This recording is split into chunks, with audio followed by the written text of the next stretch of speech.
Po, Day 3 of Misa de Gallo. Ang Panginoon. Ang mabuting balita ng Panginoon ayon kay San Mateo. Ganito ang pagkapanganak kay Jesucristo. Si Maria na kanyang ina at si Jose na nakatakda ng pakasal. Ngunit bago sila nakasal, si Maria ay natagpo ang nagdadalang tao. Ito ay sa pamamagitan ng Espiritu Santo. Isang taong matuwid itong si Jose na kanyang magiging asawa. Ngunit ayaw niyang mapahiya si Maria, kaya ipinasa niya hiwalayan ito ng lihim.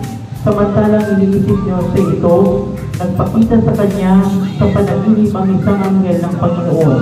Sabi nito sa kanya, Jose, anak ni David, huwag kang matakot na tuluyang pakasalan si Maria, sapagkat siya'y naglilinis sa pamamagitan ng Espiritu Santo.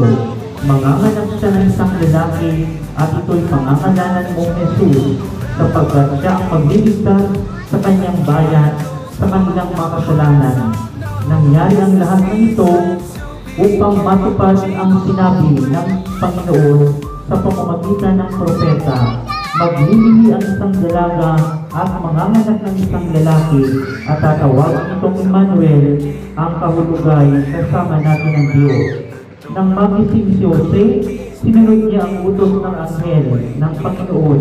Pinakasalan niya si Maria, ngunit hindi pinalaw ni Jose si Maria hanggang sa may panganak ito ang isang sanggol na lalaki na pinangalanan niya Jesus. Ang mabuting balita ng Panginoon. Pinupuri ka ng Panginoon Jesucristo.